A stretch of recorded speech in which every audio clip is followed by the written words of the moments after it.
Voltei. Então, voltando para a nossa parte 2, aqui, falando sobre as eras do gelo. São momentos cíclicos marcados por uma queda brusca, da temperatura média da Terra. É basicamente isso. Você tem a temperatura média da Terra, né, a temperatura, né, os climas vigentes no planeta. E aí, quando há uma queda brusca, muito repentina de todos os tipos de clima do planeta, do clima geral do nosso planeta Terra, nós dizemos que está acontecendo, né, uma era do gelo, que mais uma vez elas ocorrem em momentos cíclicos.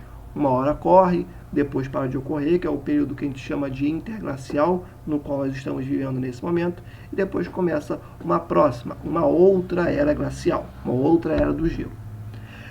Permite a expansão das geleiras até as latitudes baixas, exatamente o que eu falei, começa em latitudes altas e depois o gelo vai se estendendo, expandindo, até as regiões de latitudes mais baixas. E costumam acontecer em intervalos de 40 a 100 mil anos. Então, entre 40 e 100 mil anos, costuma acontecer uma era do gelo, tá? Então, esse é o período, né, que a partir de estudos geológicos, enfim, a gente conseguiu perceber que entre esses 40 ou a 100 mil anos, né, essa diferença de tempo, me veio à cabeça agora, essa diferença de tempo, essa escala de tempo, né, ocorrem as eras do gelo, né, nesses tempinhos estabelecidos, tá? Mais ou menos, tá? Não tem como precisar com 100% de certeza, mas gira em torno disso, esse intervalozinho. Elementos climáticos fundamentais. O primeiro deles é a temperatura. E aí é bom a gente conversar que o calor é gerado pela irradiação dos raios solares. Professor, é óbvio que o calor vem do Sol. Só que aí é bom a gente ter uma coisa em mente. Vamos ler aqui primeiro. A radiação solar atravessa a atmosfera em forma de luz, comprimentos de onda, quando refletida pela superfície terrestre, promove geração de calor. Superfície terrestre e geração de calor? Não entendi, professor. É o seguinte, o Sol ele manda a sua radiação solar, né? Vamos colocar aqui como luz, beleza? Porque a radiação chega no planeta, bate na camada de ozônio, e aí diversos comprimentos de onda que compõem essa radiação vão interagir com os gases que compõem a atmosfera, e aí a gente vai conseguir perceber essa radiação por meio da luz. Professor, muito complexo. O Sol manda a radiação para cá e a partir disso a gente consegue enxergar a luz, tá bom? É basicamente isso. O que acontece? Essa radiação entra no planeta e ela entra em interação com o solo. Mas o solo ele é formado por moléculas de solo. E molécula de solo, quando entra em contato com a radiação solar, ela começa a se movimentar. E molécula em movimento é o mesmo que geração de calor. Então, nós dizemos que o planeta Terra, que a atmosfera terrestre se aquece de baixo para cima. Quem aquece o planeta não é a atmosfera, ela retém o calor. Mas a geração de calor, de fato, acontece a partir do momento em que nós temos a irradiação solar entrando em contato com as moléculas de solo e a partir daí há essa reflexão por parte da superfície terrestre, por parte do solo, de calor. Ah, entendi. Então, professor, o calor ele é gerado de baixo para cima. A partir do momento que a radiação solar entra em contato com o solo e as moléculas de solo, essas moléculas são agitadas, geram calor e a partir daí podemos dizer que a superfície terrestre, que o planeta, que a atmosfera são aquecidos de baixo para cima. Exatamente. Sacaram? Tanto que você consegue colocar um ovo para fritar, estalar, sei lá qual é o termo gastronômico para isso, num dia muito quente no seu asfalto. Por quê? Porque é de baixo para cima que tudo é aquecido. É exatamente dali que está saindo o calor. É como se você estivesse jogando num forno. Num forno não, numa grelha. Tudo bem, gente? Então, para vocês terem isso em mente, o planeta, a atmosfera terrestre é aquecida de baixo para cima. Geração de calor acontece de baixo para cima, tá bom?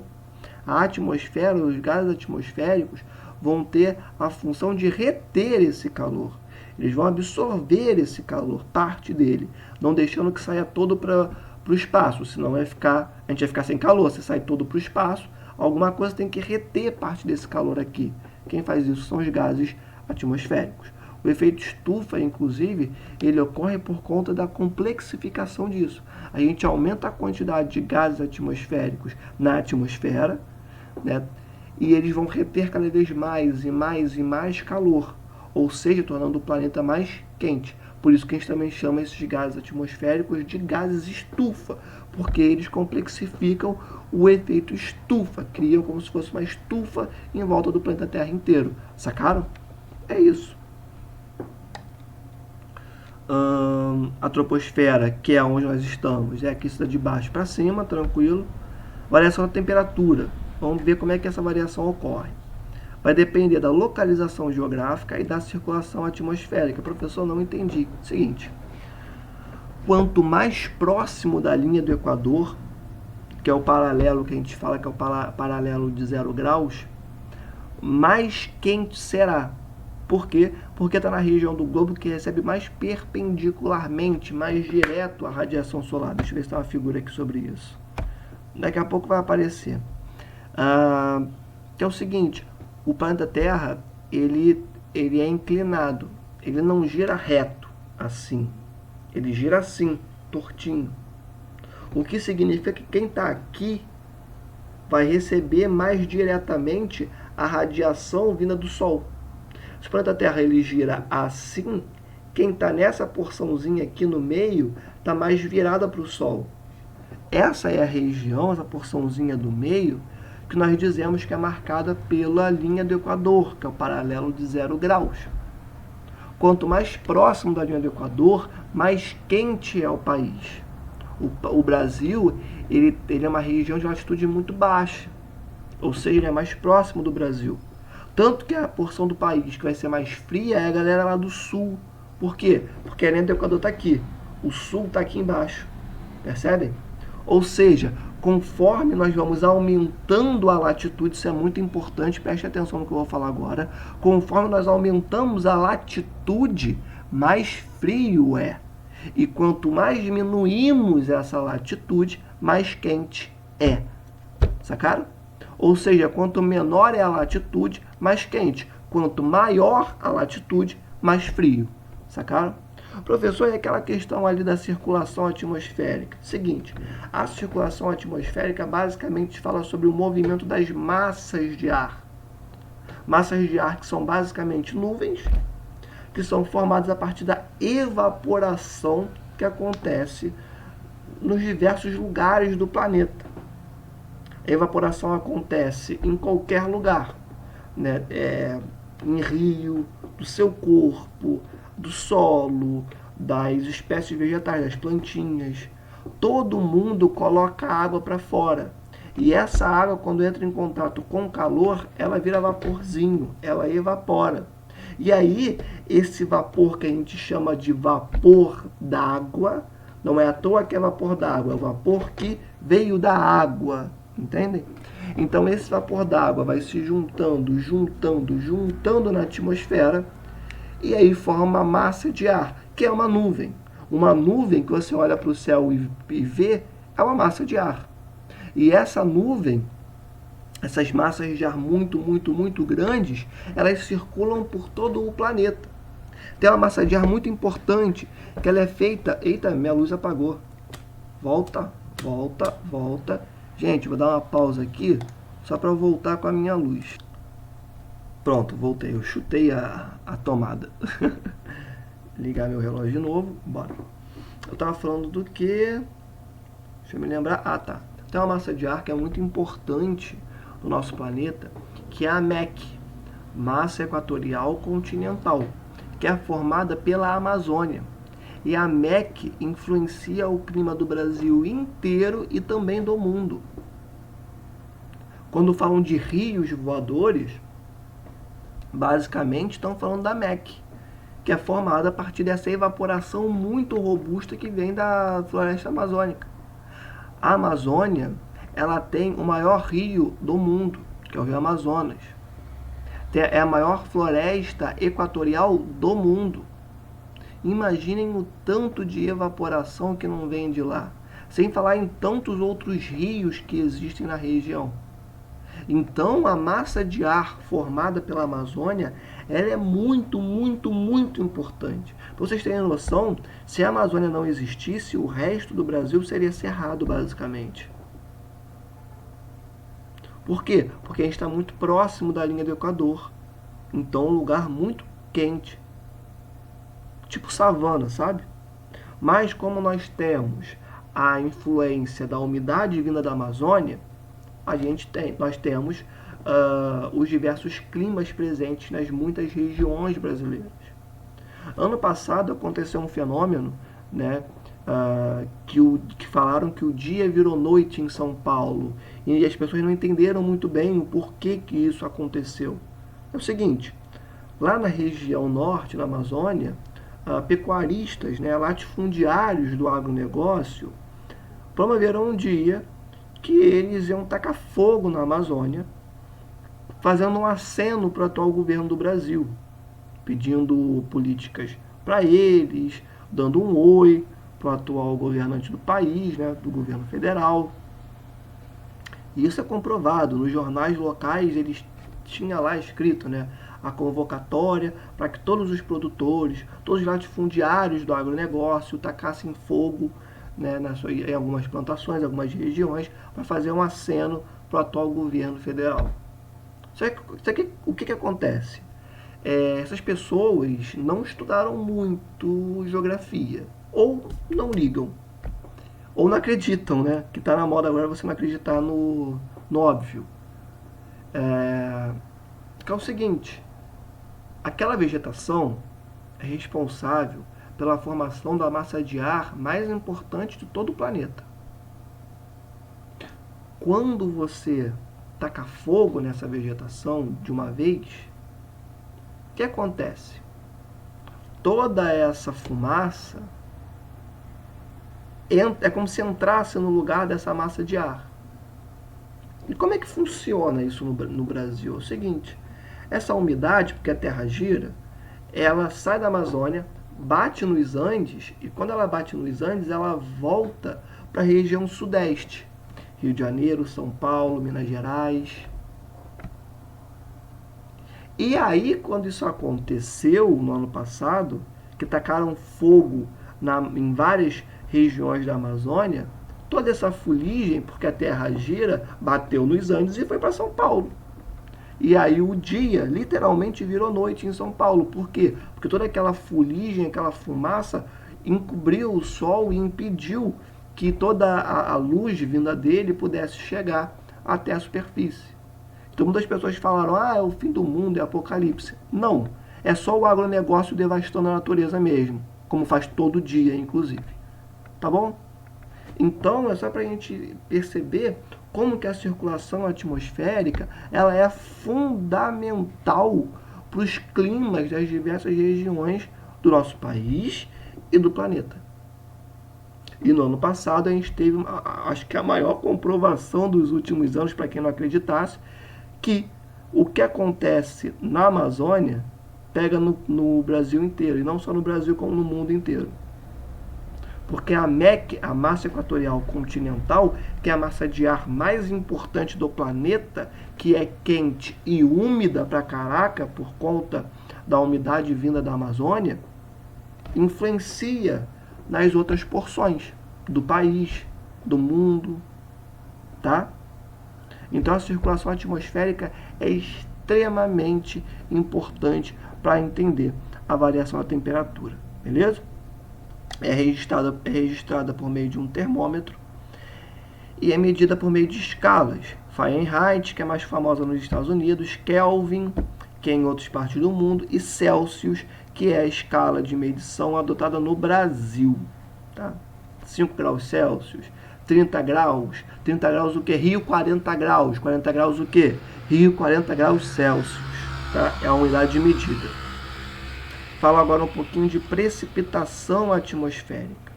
A radiação solar aquece a superfície terrestre e as massas líquidas do planeta, provocando evaporação da água. Basicamente já falamos sobre isso. Precipitação atmosférica é chuva, tá? Chuva, eventos meteorológicos acontecem aonde? Na troposfera, onde nós estamos agora. Então, por isso que a precipitação atmosférica, porque acontece em uma camada da atmosfera, tá? Mas precipitação atmosférica é um nome bonito para chuva, beleza? Como que se desenvolve? O Sol aquece a superfície terrestre e aquilo você já conhece. Bateu na água, gerou vaporzinho, esse vaporzinho se acumula e forma massas de ar. Mas esse vaporzinho não vem só de corpos hídricos, da água, vem de plantas, que a gente chama de evapotranspiração, vem das pessoas, vem de animais. Todo ser ou qualquer outra coisa, qualquer outra espécie vegetal que possua água dentro de si, vai evaporar um pouquinho a partir do calor gerado a partir dessa relação com a radiação solar e o Sol. Beleza? O vapor d'água sobe em direção à atmosfera e se aglomera às demais partículas de suspensão. Formação de nuvens, é o que eu falei. Vários vaporzinhos de água se juntando, se encontrando, se juntando, se juntando, se juntando. Tem um ponto, que é o seguinte: fuligem, poluição. Tudo que a gente joga para a atmosfera não some. Isso não existe. A gente pode não estar vendo, mas não some. Se você joga poluição para a atmosfera, a poluição vai ficar lá. Se você joga fuligem para a atmosfera, a fuligem vai ficar lá. E esses elementos têm uma capacidade muito grande de se juntarem com o vapor d'água. Então, quando essas massas de ar são formadas, elas já são formadas poluídas. O que quer dizer que quando a chuva cair, ela também vai cair poluída. Por isso que não é bom beber água da chuva. Porque beber água da chuva no mundo que a gente vive, com o modelo de produção em qual nós estamos inseridos, significa literalmente beber poluição. Então, essas partículas se aglomeram, formam massas de ar junto com o vapor da água, e é isso. Formam-se massas de ar que já nascem poluídas, beleza? A quantidade de vapor d'água na atmosfera determina a umidade do ar. É isso, gente. Eu não falei que tudo que é água, vinda das diversas fontes possíveis, quando entra em contato com o calor, evapora e vira vaporzinho, vapor d'água, enfim, o vapor d'água está aqui, ó. Nesse momento, quando eu faço isso aqui com a minha mão, eu estou mexendo no vapor d'água. Quando eu faço assim, eu estou mexendo no vapor d'água. Quando eu respiro, eu estou lidando com o vapor d'água. Qualquer coisa que nós fazemos significa uma interação com o vapor d'água. Por quê? Porque o vapor d'água, ele é produto dessa evaporação de água das diversas fontes a partir da relação com o calor. Bateu calor, vai evaporar. Ah, professor, mas eu não estou vendo. Não importa. É vapor, não é? Você vê vapor? Você não vê. Se você vê, não está no estado gasoso. Eu vou falar disso aí numa outra aula. Tá? Então, como é um vapor d'água, ele está aqui na atmosfera. Quando nós falamos, na troposfera, né? Quando nós falamos que um dia está muito úmido ou que um dia está muito seco, nós estamos dizendo que num dia muito úmido há uma maior concentração de vapor d'água na troposfera, que é aqui, na superfície. E num dia muito seco, nós dizemos que há uma menor concentração de vapor d'água na superfície. Ah, professor, eu entendi. Então isso quer dizer que num dia que faz muito calor, que vai ter muita evaporação, significa que vai ser um dia também muito úmido? Sim. Ah, professor, então no inverno, que não tem tanto calor assim, logo não tem tanta evaporação, significa que vai ser um dia mais seco? Sim. Pegaram? Um indicador importante para se prever possibilidades ou não de chuvas. Num dia mais úmido, com muito vapor d'água que se junta e forma massas de ar, massa de ar é nuvem, e nuvem forma chuva, beleza? Então, a gente saber a quantidade de umidade que existe no meio em que nós estamos, nos possibilita poder prever ou não se vai ter chuva. Sacaram? É o seguinte, eu tô vendo aqui que o dia de hoje está muito úmido. Chances de chover. Eu tô vendo aqui que o dia tá seco pra caramba. Chances de não chover. Beleza? Vou parar aqui que já deu 20 minutos e volto na próxima parte, tá bom?